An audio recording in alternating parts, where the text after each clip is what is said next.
it was like, well, it's not as flat as the last take. That's okay. Next song. So, and then I ran into this world of guys who were really trying to say something. Uh, really trying to make a mark musically that would be enduring and would hold up, to scrutiny and just to listening over the years. I mean, you hear that stuff now, and it's just every bit as good as it ever was, and will always Timeless. remain that way. It's timeless. It is timeless.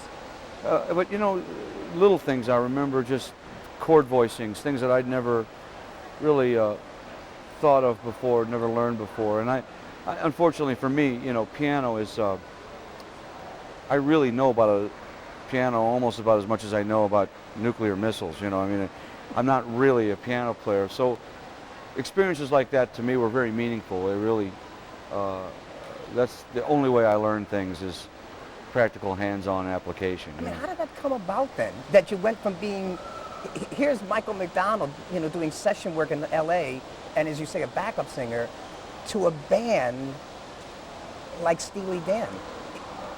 Well, I mean, there's a gulf of difference there. Again, back to your subject of people that I owe a lot to.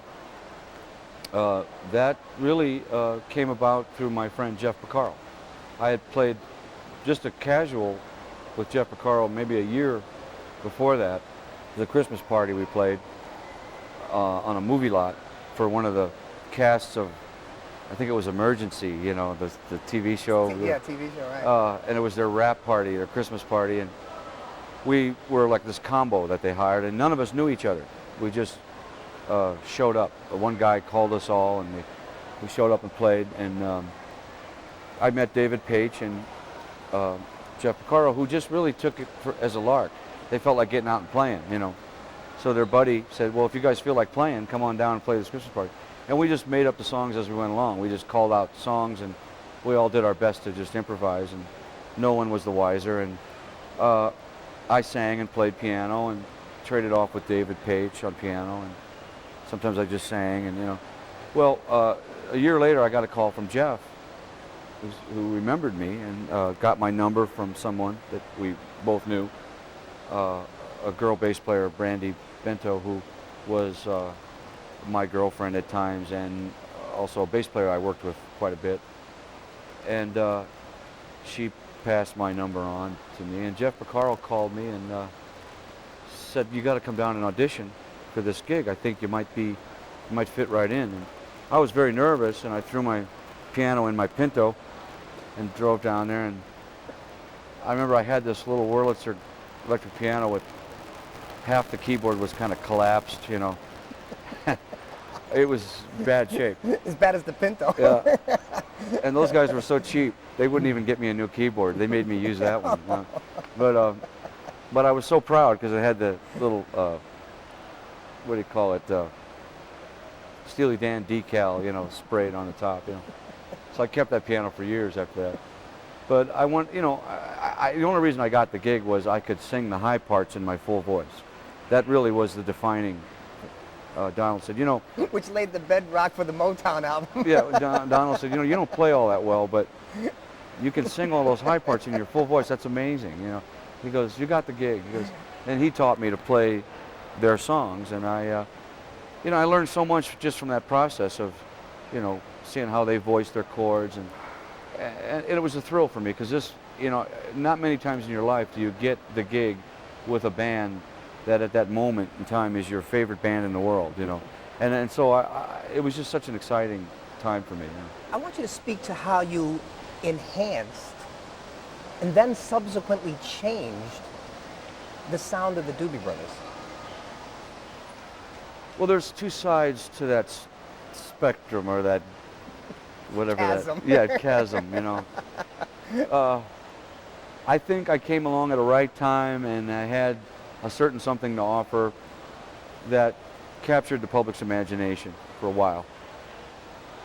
And then I think I maybe turned into a ball and chain that was dragging him over the cliff. I'm not sure.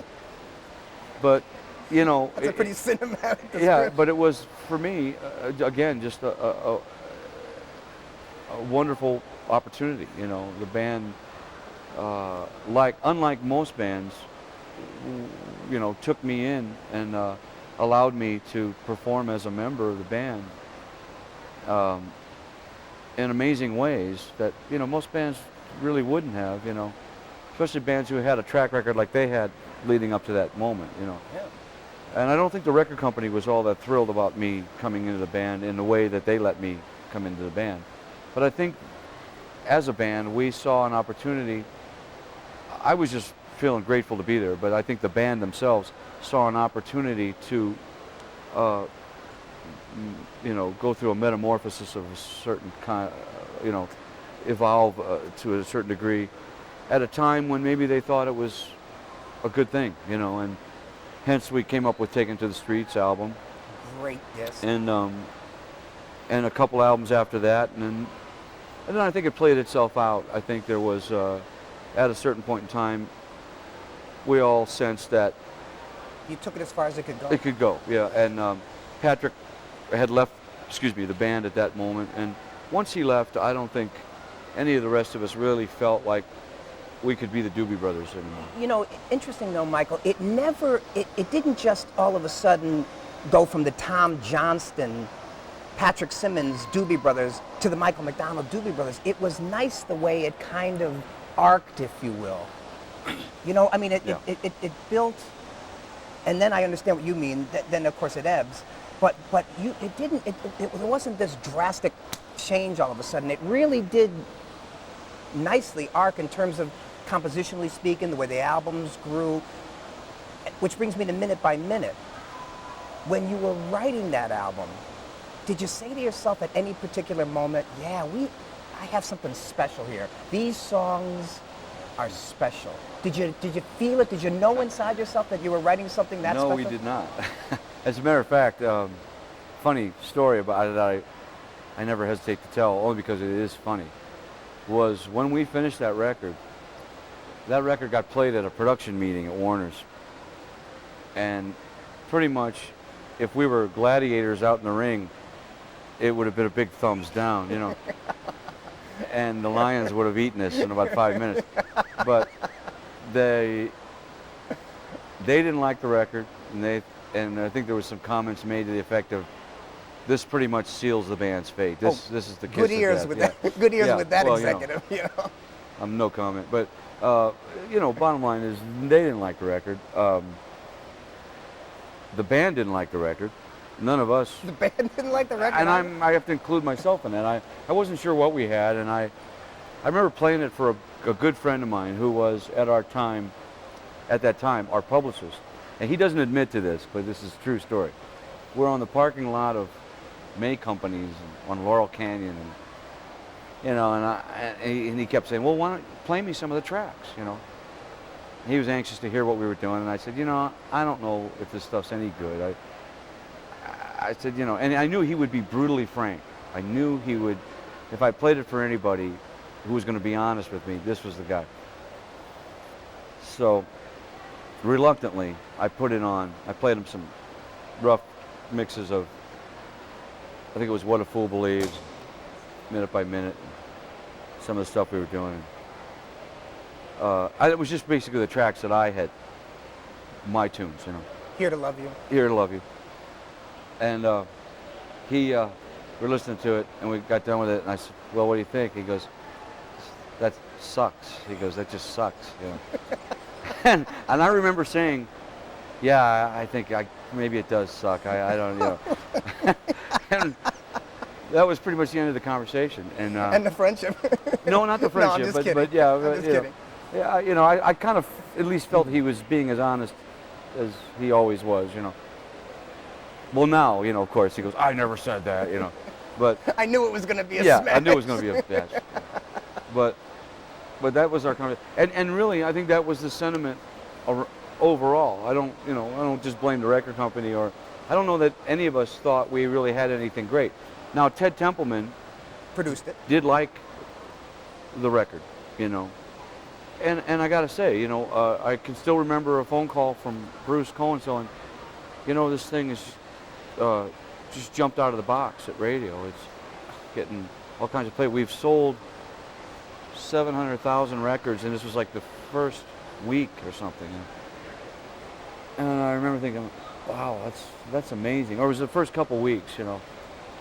And then we, at some point in time in there, we did Saturday Night Live, which was a huge vehicle at that time for any band, you know, even more than it is today probably, you know.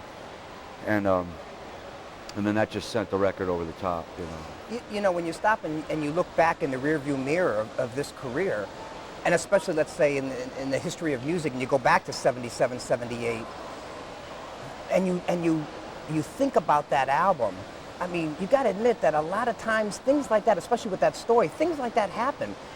Not even just in the music business, just in general, where people say, you know, that it's never going to happen, and then... Sure. Well, you could never engineer those things, you know. I mean, just the fact that we, most of the time with the band, the Doobies, and I think all the guys would agree, you try to do the setup right, you try to, but most cases, like getting Saturday Night Live at that moment in time, was more by default than anything. It was just chance, and everything just came together, you know, fell together. and you couldn't have engineered it better if you tried. And most of the time when we tried to engineer anything, we couldn't decide on anything. There's too many of us, you know. We'd have these band meetings that were famous for getting nowhere, you know. And pretty much when the last possible option left was there, that's what we took, you know. And but I think most bands operate that way, you know. I must tell you, I have thoroughly enjoyed this conversation. Micheal McDonald, Thanks. thank you so Nice to much. meet you. All right, My pleasure.